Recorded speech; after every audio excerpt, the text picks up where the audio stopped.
The Life of a Murderer by Hannah Maria Jones. A murderer! God help me! Yes, time was when I shrunk affrighted from the very sound, when the name was spoken in whispers. Little thought I then I should ever bear the name, or die ignominiously upon the scaffold. I was doomed in early life to lose both my parents. I was reared with more kindness than philosophy by an aunt, for all said I was a spoiled child. I was an unruly boy, but never wanted affection. I was sent to a charity school, but mischief had more charms for me than learning, and the apple orchard in reality to that stamped in the reading lesson in my spelling book. Rebuke followed rebuke. Chastisements without number were lavished upon me. I was the dunce of the school. Inspired by a sudden whim, I determined one night as I lay in my little cot to be so no longer. I would learn. For 2 years did I carry out this resolution, with a heat and impetuosity that characterized all my little proceedings. At the expiration of this time I was acknowledged to be the first scholar in the school. My time was up, and the parish apprenticed me to a carpenter. My master was a stern, cruel man. I worked hard, lived hard, and was treated badly. For some error that I committed, I was brutally punished and confined in a cellar below ground. For 36 hours was I confined there, and not a particle of nourishment passed my lips. I was famishing, and thought he had shut me there to die. Through that long dismal night, oh, the agony and fright that I suffered! I have often wondered since it did not turn my brain. Hideous visions, which naught but a crazed imagination could depict, arose before me. I shrieked with agony, and the drops of perspiration stood upon my brow like beads. Young as I was, so bitter was that night, I dashed myself upon the ground and prayed for death. Morning came, and I was liberated. They said how pale and ill I looked. He cursed me for a sulky hound, and swore to kill me or my temper. I thought a few more nights in his dismal cellar would do both. That night I determined to run away. I had no money, and my aunt's house was a good 20 miles off. There was a small box in my room, in which my master kept his loose coin. At this time its contents were but a few shillings. The temptation was a strong one. I walked to and fro. God only knows the bitter struggle of good and bad within my breast. The latter triumphed. Alas, that it did, for to that hour all my subsequent crimes, degradation, and death can be traced. I took one shilling. I crept softly down the stairs, and even went back again to replace the stolen property, but the fear of want, for I had bitterly experienced the pangs of hunger, prevailed, and I became a thief. With hushed breath and noiseless step, I crept stealthily away. On I flew, but a thief. Had the coin been red hot, and scarred and burnt me as I went, I could have borne it better than that rankling thought. 15 miles had I walked. I feared to go near house or human being, though my hunger and thirst was excessive. I felt as if my brow, Cain-like, had the crime written upon it. At length, wearied and fatigued, footsore and sick at heart, I crept into the hedge, and I suppose fell into a doze, for when I awoke my cruel master and the parish constable stood over me. I was terrified beyond measure. I threw myself at my master's feet, confessed the whole, sobbed out my contrition, and implored him for mercy's sake to spare and forgive me. I have never forgotten his reply to this, or the laugh that accompanied it. It was spiteful, fiendish, beyond compare. Oh, you took to thieving then, did you, my runaway apprentice? Well done! Mercy! Oh, yes, after justice has been done, my lad, after justice. Constable, I charge this boy with robbery, and deliver him to your custody. I begged he would kill me, anything but send me to prison. The very officer joined his entreaties to mine. You cannot mean this, he said. Damn the boy, thrash him, punish him in any way you like, but don't ruin him for life. I give him into your custody. Refuse to take him at your peril, He's a damned young, whining, thievish hypocrite, and it's a mercy it's no hanging matter now, for by God if 'twas, not one word would I say to save him from swinging. I can't refuse to take him, said the constable, or I would, that's flat.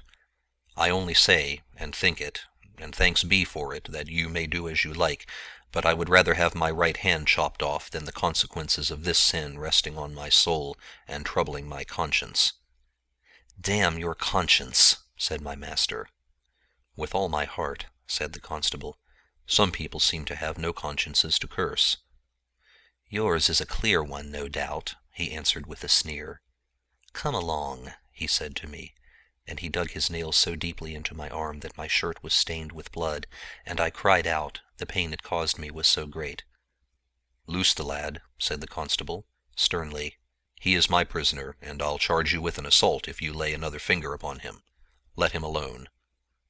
He turned to me, and I thought I saw a tear trembling on his eyelid as he spoke, for he was the father of a family, and bore a good name in the place, and said, Come, my poor boy. He took me gently by the hand, and soothed me with kind words as he led me along, but when he left me it was within the dreary walls of the cage, or watch-house. I threw myself upon the heap of straw and slept. Sleep, with thoughts of death, and hideous forms and faces flitting to and fro. At morning dawn I was awakened. The jailer entered my cell. It was the constable who had taken me. He bid me silence, and, taking instruments fitting for the purpose, he sawed away, and 2 iron bars fell quickly to the ground. He stopped then and said these words, If you was a boy of mine, and any ill came of this prosecution, I would have the villain's heart's blood. As 'tis, my poor lad, I pity you from my soul, and have risked my all to save you, for if they knew I aided in your escape, I should lose my character, my place, and every means of livelihood. I have a young family dependent upon me, and cannot afford to do this, yet I will strain a nerve, and risk something to save you. He pointed to the windows. This act will be imputed to you. It will be your own fault if they ever catch you again, and if they do not, there are plenty of names besides your own you can adopt. He opened the ponderous door. A horse and cart stood in waiting. He lifted me in, laid me at the bottom, covered me with a sack, and lashed the horse into a gallop. He checked it as we approached my native town, and jumping down, pulled me out, and, thrusting some money into my hand, bid me run then for dear life. Panting and breathless, I reached my old home, and throwing myself at my aunt's feet, revealed all. God help us, child, she said. They shall have both or none. For 3 days I lay there secure and undiscovered, but at last I was found out. I was dragged before a magistrate and searched. The money I had given me was found upon me. They questioned who gave me such a sum, and my master said he had missed the like amount. The liar! What could I say? I could not betray my friend, and my varying countenance, they all said, during the examination, betokened guilt. So thought the recorder, I presume, for from his merciless lips came the merciless words. The sentence of the court is that you be confined in His Majesty's jail for 12 calendar months, and be twice privately whipped. Oh, that it had ended there! The wretch had my poor old aunt at the bar, and preferred a charge against her for aiding and abetting in the escape of a felon. Charged her with a crime, whose kind, gentle heart never harbored wicked thought. She was too noble to ask pardon of such a wretch, and too much a Christian to tell a lie. They sentenced her to be imprisoned for 3 months. God forgive them. She never came out alive. So great was the trouble that it snapped the fragile cords of life, and she had passed from this world into eternity ere her sentence was half completed. My young heart harbored thoughts of revenge, for I thought her a murdered woman. I came out, sadly altered for the worse. The consciousness of sin was gone, and I fancied I had suffered a martyrdom instead of paying a just penalty for a sin. My former friends shrunk from me as though I had contracted a loathsome, infectious disease. Some few pitied the young villain, but more denounced. There was an old playmate of mine, who had been reared within a few doors from my aunt's cottage. She was a gentle, kind girl. One day I overtook her. I well recollect, footsore and hungered. I laid my hand upon her arm. My tremulous voice, my tearful eyes betrayed how full my heart was as I said, "And will you not speak to me, Jane? Not one parting word for him you may never see again?" "They have threatened to beat me," she replied timidly, "if they ever knew I passed word with you again. But oh, Jim, I never went upon my knees night or morning, but I prayed for you, prayed he would change your heart, and make you good and pure as I once knew you, and ever thought you even now, for you are not guilty. Jim, are you? You cannot be." I buried my face in my hands and wept bitterly. "Did you, dear Jim, break from the watch-house?" "No." "Have you been the naughty boy?" he said. "No." "You did not break your poor aunt's heart?" I was choking and could not answer. "You are no thief, Jim," she continued. "You did not rob your master?" I arose, and with uplifted hand said, "As I am a living sinner, never but of 1 shilling, so help me heaven." She dropped her hand, seemingly in despair, and moved away.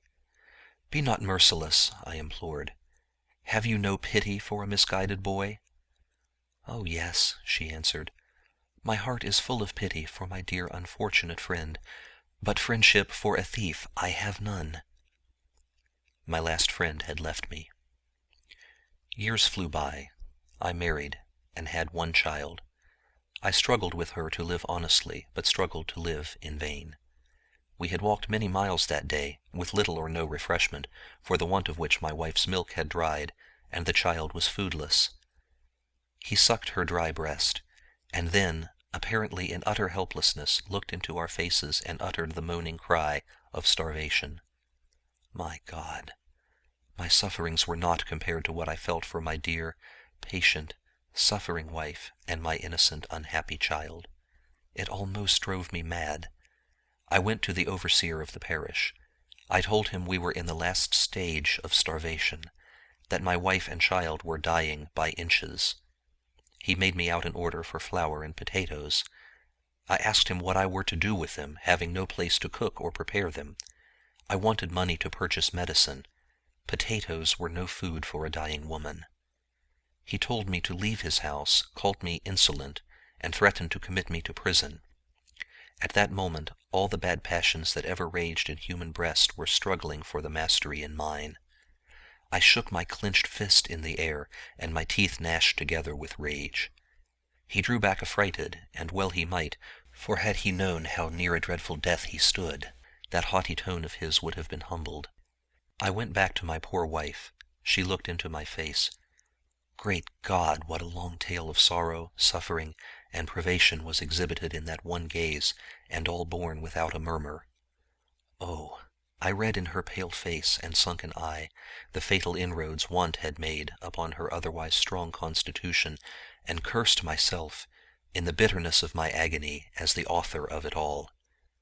I knew she was ill, but she was so patient, so resigned, I never had idea how much so. She never saw day again. When morning broke, oh, misery dire and dread! The partner of my bosom was cold and lifeless as the ground on which she lay, the only one in this dark world that ever had kind wish or thought for me was dead. I had not tears. I rather thanked God he had removed my loved one from this place of torment to a brighter sphere. The last link that bound me to nature, and kept the man from springing from his nature into a devil, was broken and dead. My orphan child yet lived, but I, its father, had become an inveterate drinker, the vilest of drunkards. I leagued myself with bad men, and became famous for villainy. To drown thought, to stifle all reproaches of conscience, all memory of the past, all dread of the future, I had recourse to drink. Drink. Drink. Some friend placed my poor child in the workhouse, and I was left to my fate. I had become, in reality now, a thief and robber. So notorious did I become that a reward was offered for my apprehension, and I was eventually taken, and though convicted only of a trivial crime, The greater ones could not be proved against me. I was sentenced to 14 years' transportation. I was sent to Van Diemen's Land. Now that I was debarred from the use of those cursed intoxicating drinks, I could think, and bitter agonizing thoughts perplexed me. My poor son was present to my imagination night and day, as though I had murdered him, was he before me. My time was almost up, and I determined for his sake, if possible, to reach England again. We were working in gangs, and in one of our expeditions to band a raft of logs floating on the water, I, struggling with the load, more than my most strenuous exertions could support, stumbled and fell. Someone kindly assisted me to my feet again. I gazed in his face. Heavens above, it was my son. He that I had left a mere child in England 14 years ago. So much agony and so much joy was in the meeting that I reeled and staggered like a drunken man. Happiness at meeting my son again, but bitter sorrow at meeting him there. He first found a tongue. "Father dear, listen," he said. "You think me guilty of sin, I read it in your face, but I swear," and he raised his hands toward heaven as he spoke, "I wear this degrading garb, but am as innocent of the crime imputed to me, and that doomed to this fate, as a child unborn. Father, I have been falsely accused, and most unjustly punished. They swore to lies, and by lies was I convicted. I was accused of highway robbery, when, at the time stated, I was miles away, and had witnesses to prove it. But yet they condemned me. Oh, had they eyes to read the human countenance, they would have seen innocence in mine, and guilt in his by whose evidence I was condemned." I asked his accuser's name. He said I could not know him. It was Baker. He lived at M. in Kent. It was the same man that ruined me when young, had made me what I was. At this moment our keeper noticed we were conversing. He approached and bid us with a curse, "Get to work." Night and day was his tale before me. Sleeping and waking it was ever present. I heard our keeper whispering to another one day. He pointed to my son. "The doctor says that boy's in a deep decline, and I think he bears every sign of it, for that flushed face, too bright for health, that harassing, distressing cough, that hard-drawn breath, as surely tells as the sundial reveals the hour." The man's words wrought such an effect upon me that I threw myself at his feet and begged of him, as though my boy's life lay in his hands, that he would recall those dreadful words. What more I said, or what he replied, I know not, for so overpowered with excessive agony, I fainted at his feet. The shock I had received threw me into a fever. I was delirious, frightfully so. My madness gave me strength, and in imagination I acted the bitter part in life I had fulfilled over and over again. I grew better, at length, daily. My son occasionally visited me, and then I watched the dreadful progress the blighting, incurable disease had made. At times when I noticed the bloom upon his cheeks, forgetting all, in a parent's deep love and pride, I would picture to myself and tell him what a fine, smart fellow he would be, and what happy days we would yet pass together in the old world. Or in a better, he would add solemnly, though I little thought to what his words had reference then. Day by day he grew weaker. One morning a keeper came, and, bidding me prepare for the worst, told me my boy was dead. Not a tear, sigh, or groan escaped me. I bent over his lifeless body, and swore to have vengeance, bitter, bloody, terrible vengeance on his murderer. I nursed this thought as though it was the climax of all earthly bliss. Ha! Kept it in my heart's core, to the exclusion of every other thought. A ship came into our port which had been dismasted in a storm, and many of its crew were drowned. My time was up. They gladly accepted my offer, and I worked my passage home to England. I set foot upon my native shore again with a heart full of dreadful thoughts. Actuated by these, I hastened with all speed towards the place where my old master, he who destroyed me and murdered my poor son, resided. I have heard of men being possessed of a devil. I felt as if there was one gnawing at my heart and urging me on to deeds of darkness and of blood. I went into a public house, There were plenty there now, for the village had grown into a town. A party of men, who by their dress were of the lower order, were speaking of my enemy. One with glaring eyes and fearful words was telling the others how the old villain had distrained upon a neighbor of his, who had been long suffering, and from the effects of want of employment and ill health had been unable to pay his demands, and through an old servant of his persecutor had been turned into the street to die like a dog. The man's furious pretensions found an echo in my troubled breast. Another, chiming in, said, "He's as hard-hearted an old scoundrel as ever cussed mankind with his infernal life.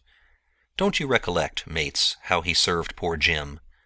He called it justice, but in my opinion, if ever a man in the world committed murder, he swore away the life of that poor boy." He was referring to my son. Mastering the agitation which unnerved me, by a violent effort I turned to him and said calmly, "Were there any attempts made to prove his innocence?" "Oh, yes," answered the man. "A cove named Curtis, Bob Curtis, swore he slept at his house the night in question, which was a good 10 miles from the place where the old man said he was stopped and robbed. But Bob had been convicted once or twice of petty larcenies, so his oath wasn't taken. Moreover, the old man swore point blank he was the man that robbed him. People mustn't speak about such things, but more than one, to my certain knowledge, thought the prosecution a persecution. I know I did for one, though I ain't over anxious any of you should say I said so." I paid my reckoning and went out into the air. How opposite to the fierce passions that burnt and consumed me was the placid scene that met my eye. The moon was at the full, and the spire of the old church, as it glittered in the solemn lustrous light, looked in good truth like a cross of grace. The very tombs in the quiet yard, those living records of the dead and withered past, looked more than usually awful in the silvery light. How many a tale of misery and crime, of sin and pain, lay hushed and silent there. Withered age, long suffering, and children early nipped, ere yet they had hardly entered into life. Sin and virtue, age and youth, the good and bad, the rich and poor, the morose and mirthful, the saint and sinner, the oppressor and the oppressed, the miser and the spendthrift, with all the various shades and form which human life presents, lay huddled side by side, all enmity stilled, all heart-burning hushed, in that one quiet bed. See yon pompous stone, that receptacle holds the ashes of one who in life was a powerful man. The manhood and the power time's heavy hand had been at work upon, and all that remains is a heap of brown, unwholesome bones. Death, thou mystery of mysteries, which every one must learn, yet no man, with all his mighty reasoning in life, can imagine or fathom. One would have thought such a scene as this would have softened all the greater, and called forth all the finer feelings of my debased nature. But no, they only made the devil burn the more fierce. I went down to them, examined them minutely, traced letter after letter with my finger, in hope of discovering his name, the register of the death of a relative gone before him. I chuckled and rubbed my hands with demoniac joy at the thought of discovering a vacancy that I would soon fill up, of going there after he was dead, of treading down with my foot that mound under which his carcass lay rotting and festering.